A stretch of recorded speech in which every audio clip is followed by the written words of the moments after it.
1, 2, 3, 4.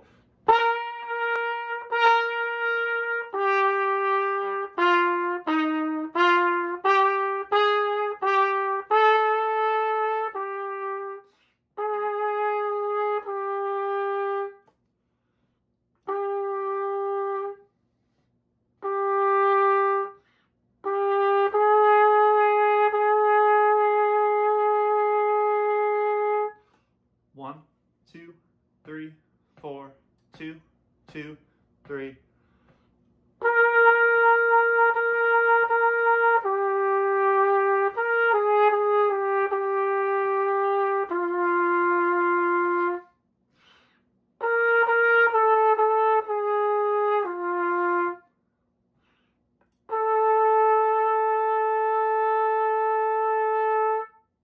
So Bradley, this is just a little lesson on 79 to the end of Bohemian Rhapsody. A pretty simple section, but I do want to talk about a couple things relating to counting, accents, and slurs.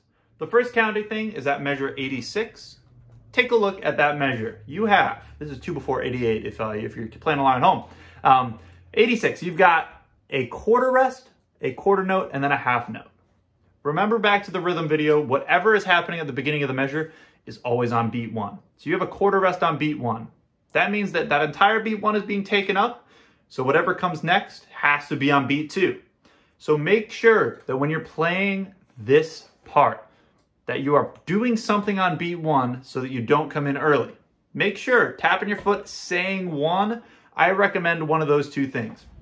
Here's how it sounds from 2 measures before that, at measure 84. 1, 2, 3, 4. 1, 1, 2, 1.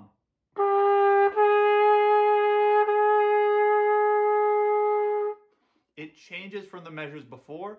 Be sure that you don't come in early. Be sure that you're not coming in late. That's a tricky spot if you start to fall asleep, which it's pretty easy because you're playing a lot of A's in a row.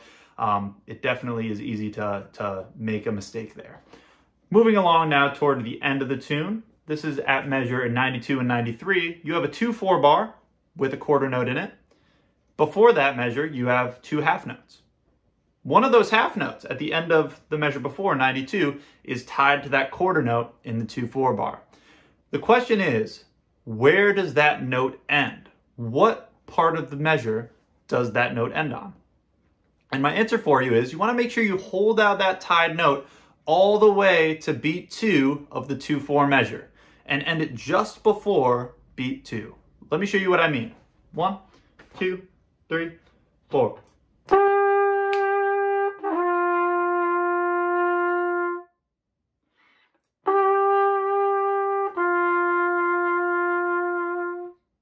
Here I bring it all the way to the end and then, or all the way to, beat 2, and I cut off right before I get there. That's what I need to hear from you.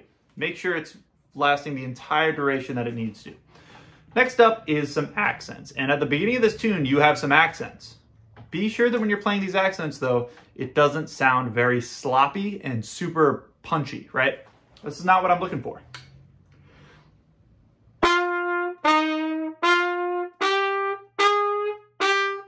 Here there's space, like a lot of space in between the two, in between each of those accented notes. And here there's just like a crazy punch at the beginning. That comes from using too much of your tongue against the reed. If this is my mouthpiece, the reed would go up to about here on the mouthpiece, right? So be sure that when you're tonguing, you don't have your tongue way up here, right? Thaw, thaw, thaw, thaw. That's how you're gonna get that big punch. Bring it a little bit closer to the tip of the reed. Thaw, thaw, thaw, thaw, thaw. To make sure that things are a little bit more connected, I don't want legato, I do want some space, but not so much like it sounds like this.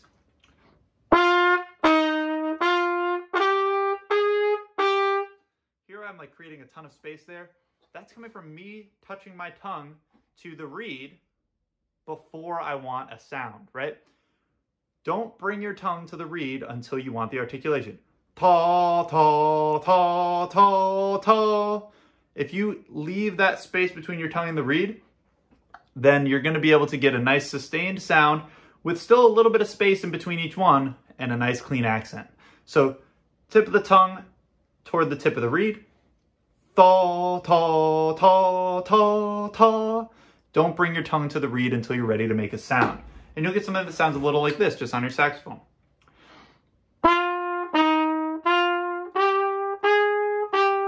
Not too punchy, still very strong. A little bit of a space, but not so much that it's like, what the heck's going on, right? Next thing I want to talk about now are slurs, and particularly at measure 91. And this is the same thing that I was talking about with the reed before.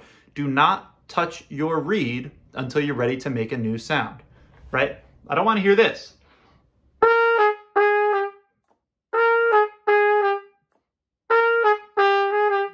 Hear how the sound stops in between each of those? No, no, no, no, no. Even though the notes aren't slurred together in between those 2/8 notes, they still need to sound connected and legato. More like this.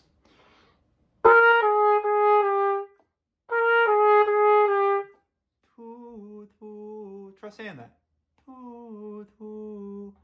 You're going to get that sound by doing the same thing I had you do before, just with a little bit less aggressive of a touch to the reed.